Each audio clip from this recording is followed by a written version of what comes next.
let's get back to talking about stoicism.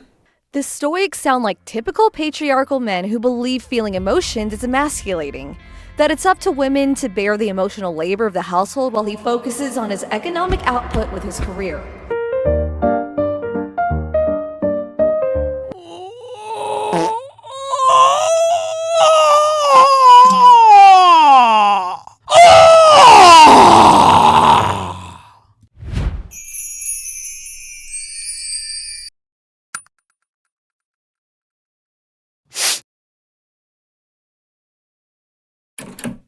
Like treating everyday life as a war zone, just doing their duty as a soldier to numb themselves to pain and to not show their feelings to be better suited for war.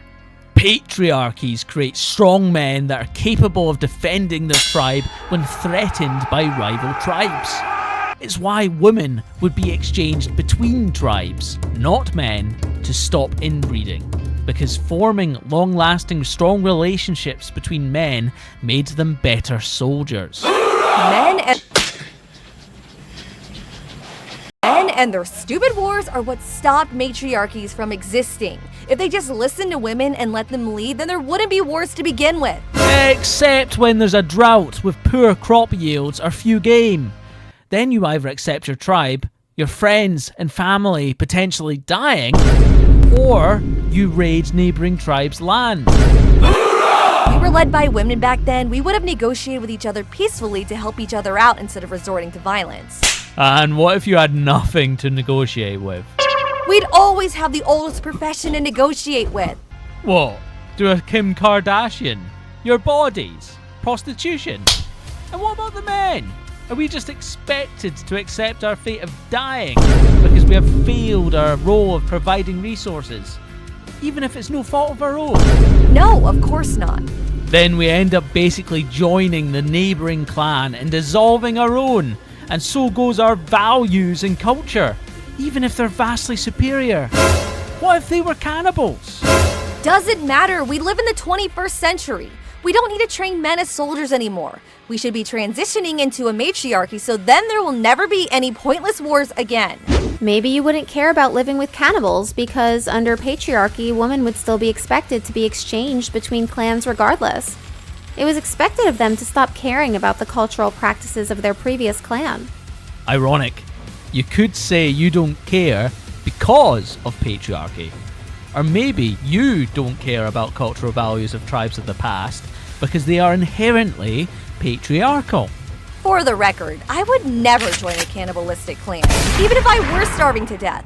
Under female leadership, we would show how morally wrong it is and persuade them to change their ways. I don't think you can shame someone into satiating the appetite for human flesh. Anyway, I care about stopping conditioning boys for war, as we all should. We should all be pursuing a matriarchal culture. It's a balance. They need to be capable of being stoic when danger arises, to do the right thing without developing a cold heart. We do not live in a post-war world. It would be foolish to believe there will never be wartime again for us being a peacetime country. America! Scotland! America!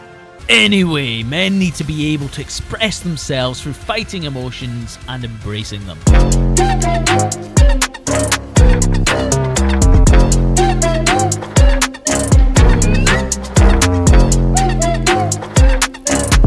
But how can men embrace their emotions and still be masculine? And that's the almighty question, isn't it? Well, it's for certain that the best of us, man or woman, the people that ooze charisma and riz, have the ability to both embrace and fight emotions whenever the tone demands it. How to do this? Intellectual violence. Intellectual violence is humor, as you've previously said. Precisely. But I thought you said that intellectual violence is fighting emotions.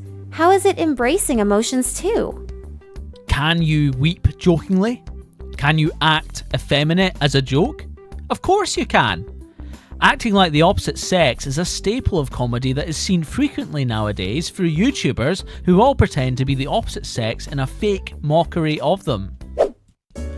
This includes Al Jokes and his towel over his head and patchy facial hair, Brooke Monk in her caps, Melissa Kristen TV, or is that Mila Kunis and her wig and Patrick Star voice?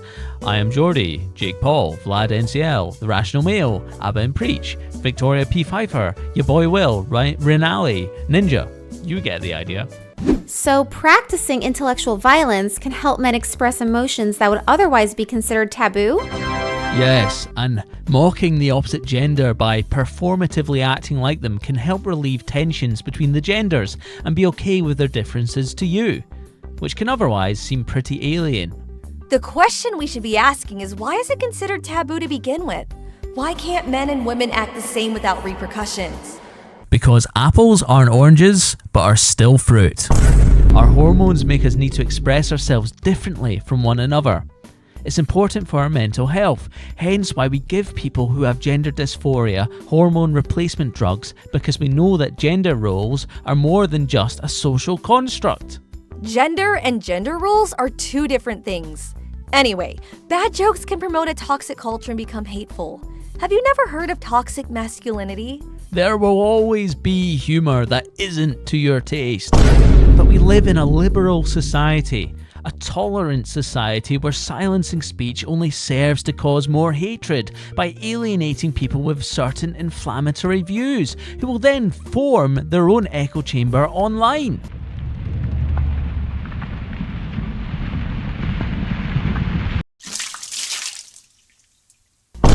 You must engage them rather than censor them to change their minds and enlighten them. Otherwise, you will see riots and an uprising from the underbelly of society. Yet hate speech laws exist in the UK, so clearly this country thinks otherwise. Oh, so you admit we are in Scotland? Crap.